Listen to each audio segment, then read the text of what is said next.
Hello everyone, welcome back to my channel রান্নাঘরে উপন্যাস। আজ আমি রান্না করছি এগ কারি। চলো একটা গল্প শোনা যাক তাহলে। এক যে ছিল চাষি, বয়সের ভারে আর চাষ করতে পারে না। মস্ত বড় জমি পড়ে আছে, আগাছায় ভর্তি হয়ে গেছে।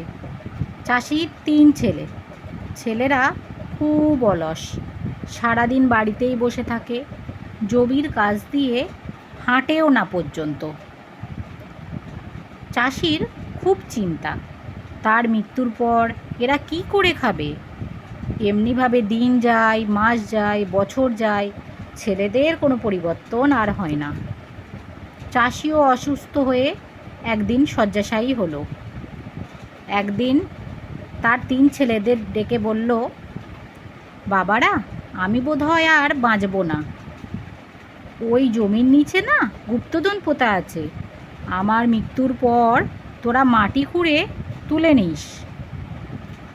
ছেলেরা তো শুনে খুব খুশি। বড় ছেলে বলল, জমির কোন জায়গায় পোতা আছে বাবা? চাষি বলল, সে কি আর খেয়াল আছে বাবা, তোরা মাটি খুঁড়ে খুঁজে খুঁজে খুঁজে তুলে নিস। চাষির মৃত্যুর পর তার ছেলেরা মস্ত বড় জমি খুঁড়তে লাগলো। খুঁজতে খুঁজতে সব জমি খোঁড়া হয়ে গেল। আগাছা সরিয়ে তন্ন তন্ন করে খুঁড়ে দেখলো কোথাও গুপ্তধন নেই। তাহলে বাবা কি মিথ্যে কথা বলে গেলেন? ছেলেদের মনটা অনেকটাই খারাপ হয়ে গেল। এত পরিশ্রমের কোনো ফল না পেয়ে তারা হতাশ হয়ে পড়ল। চাষির বড় ছেলে বলল, জমিটা যখন খোঁড়াখুড়ি করা হলো তখন ফেলে রেখে লাভ কি, ধানের বীজ ছড়িয়েই দিই চলো। সেই মতো 3 ছেলে মিলে জমিতে ধানের বীজ ছড়িয়ে দিল। তারপর সেবার খুব ভালো বৃষ্টি হলো।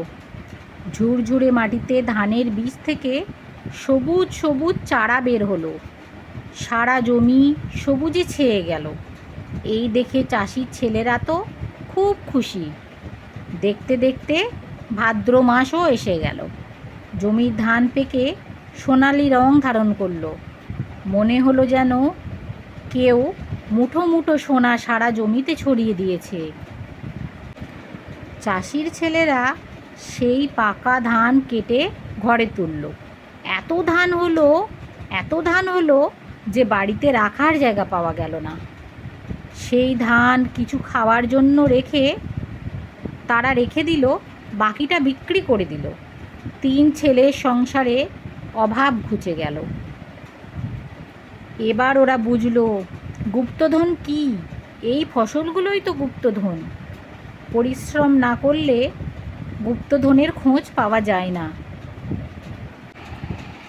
এই গল্প থেকে আমরা এটাই শিক্ষা পাই যে অলস হয়ে বসে না থেকে পরিশ্রম করলে তার মূল্য ঠিকই পাওয়া যায়। এটা থেকে শিক্ষা পাওয়া গেল। আর এই যে আমার রান্নাটা চলছে, এখন আমি এবার এটাকে একটু ভালো করে কষিয়ে নিলাম। একটুখানি জল দিয়ে দিলাম, দিয়ে একটু ঢাকা দিয়ে এই পেঁয়াজ আর টমেটোটাকে একটু কষিয়ে নেওয়া হবে, মানে ভালো করে সেদ্ধ করে নেওয়া হবে।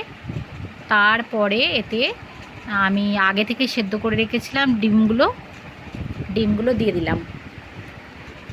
আমি একটু হাফ হাফ করে কেটে দিলাম যাতে মশলাগুলো ভালো করে ঢোকে। তারপর একটু ভালো করে মশলাগুলো একটু নাড়াচাড়া করলাম ডিমের সাথে। তারপর এটাকে আরেকটু ঢেকে 2 মিনিট মতো, আরও 2-1 মিনিট মতো নাড়াচাড়া করে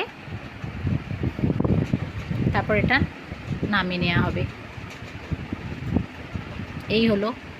এটাই হলো ডিমের কারি রেসিপি। উপর থেকে ধনেপাতা ছড়িয়ে দিলাম। তো তোমাদের এই গল্পটা শুনে কেমন লাগলো তোমরা একটু কমেন্ট করো, লাইক করো। আমার নতুন চ্যানেলটা সাবস্ক্রাইব করে দিও। আর গল্পটা কেমন লাগলো কমেন্ট করো। আর সবাই এই রেসিপিটা একটু ট্রাই করে দেখো। এই দেখো, আমার রেসিপি রেডি হয়ে গেছে। এগ কারি আমার রেডি হয়ে গেছে। এবার আমি এটা সুন্দরভাবে একটা প্লেটে ঢেলে নিলাম। Thanks for watching.